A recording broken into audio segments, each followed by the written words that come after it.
And especially what I'm really excited about is the medical regenerating med beds, which can regrow limbs and restore damaged organs, etc. After my 17 years in the MDF, on the ground, in the red sand, killing, dying, getting blown up, getting rebuilt again, we have these really cool medically, these holographic regenerating medical beds. So cool. Right? They make every other medical technology you have ever heard of Dark Ages obsolete. Dark Ages obsolete. Okay? So I can explain to you how the basic of this works. And I can also tell you that I have some medical engineers. We're working on this problem. Okay? We're working on building a working model of one of these things. Okay? So we're working on this. This isn't just a thing that we got to experience. This turns out to be a thing that I know how to replicate.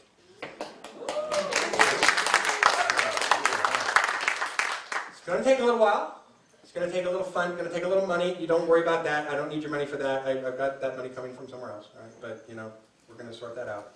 But let me tell you how this works. Because it turns out that two essential pieces of technology are involved that we now have. So basically what you need is a computer program. You need software that can lay out a genetic code, all the TGACs, and then build a virtual model.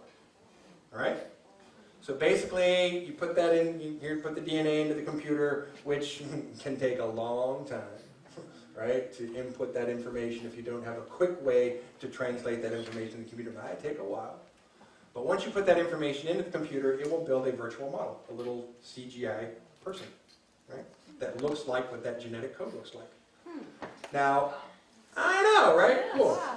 Now, a bunch of smarty scientists from some smarty university that is escaping me at the moment, I want to say it was like some Cambridge, Stanford guys or whatever, I don't know, some of those smart guys. You can look this up on the internet too if you want to try and find this, but 2 summers ago, they come out and they've got this software, you can put the DNA code in and you get a rudimentary sort of CGI person that it builds.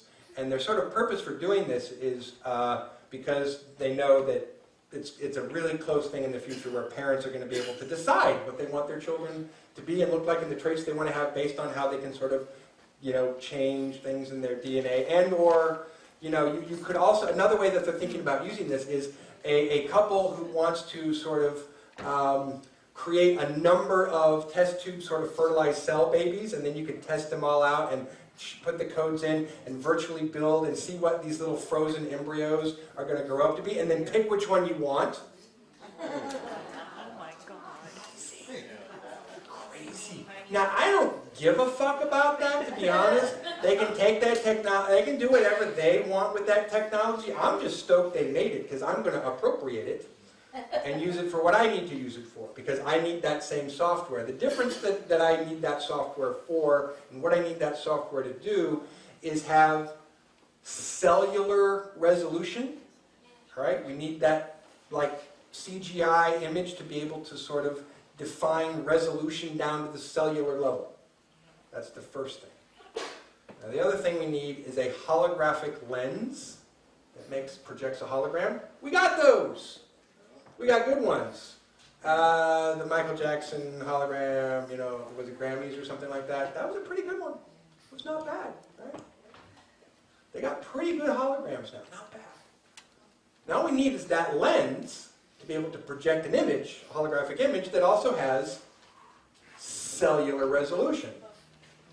All right? So if you have the DNA code that can then project a CGI image that's cellular resolution, then use that holographic projector to project that image, that CGI image that you just made to the cellular resolution level. You can now project the human body to the cellular level over another person's body. This does 2 things.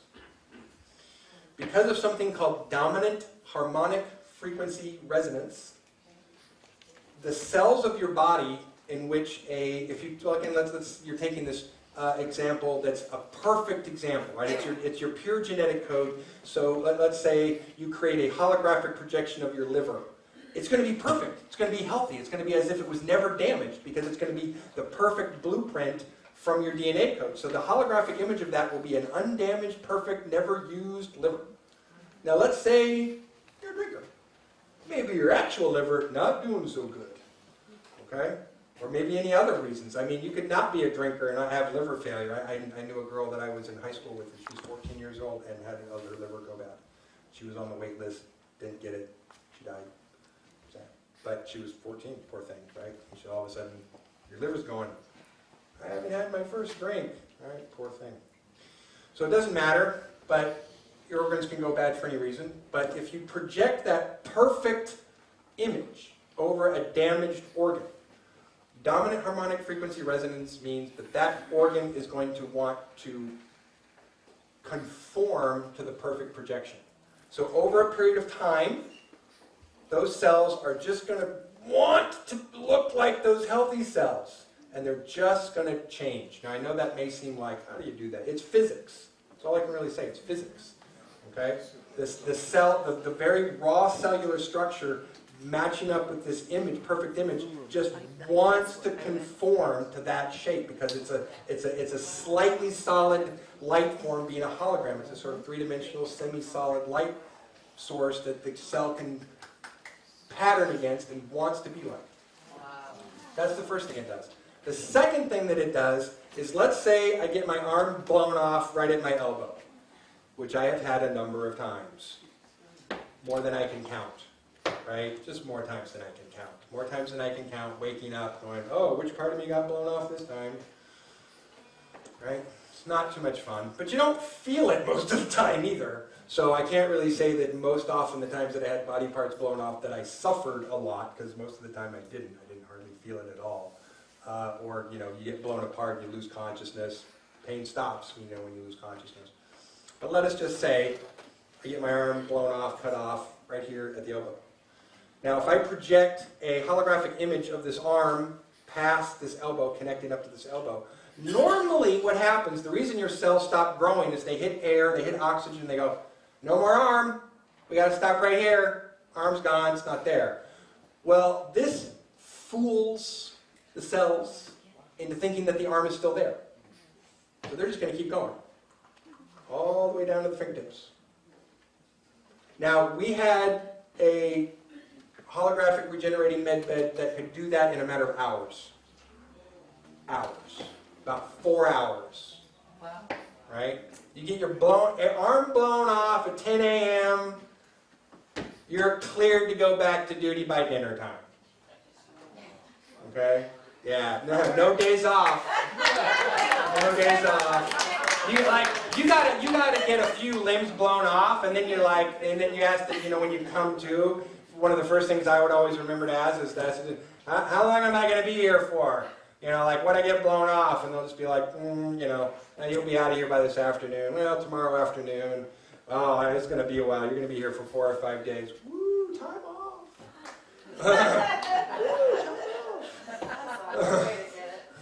So it fools your arm, okay, and it will just keep going right down to the fingertips. Now, let's just say we get to build this technology right now. Now, it's not going to take 4 hours. It's going to take longer. And we don't need to project the entire arm. Actually, I only need to project enough that the arm that connect to the cells, they keep going. So you could project, let's say, like a disc that's, this thick and that round of your arm. So you don't need to project that much space to do this. You can do it very small bits, you can grow in bits, you can do it in sessions. So the technology that we're talking about doing will be able to grow back someone's limbs, arms, legs, whatever, but it will probably take a number of sessions over a period of days or weeks. But I say, so what? Because you're still going to get to grow people's arms and legs back. Wow. And I want to be perfectly clear that as much as I would love to give you all access to this technology right away, the people who get in line first, okay, are all the veterans who've had their arms and legs blown out. I got mine back. It's not fair that we have the technology that could give theirs back and we say, no, we don't have that, and not give them their arms and legs back when we can. I think that's bullshit. And if I have anything to say about it, I'm going to make sure they get their arms and legs back. No, don't applaud yet. applaud when I do it. Then you can give me a rousing round of applause when it happens. Until then, just be hopeful and like, go Randy, right? Like, go team and we'll get it done. Yes. Thank you, Randy. What would be the implications for disease like leukemia and cancer?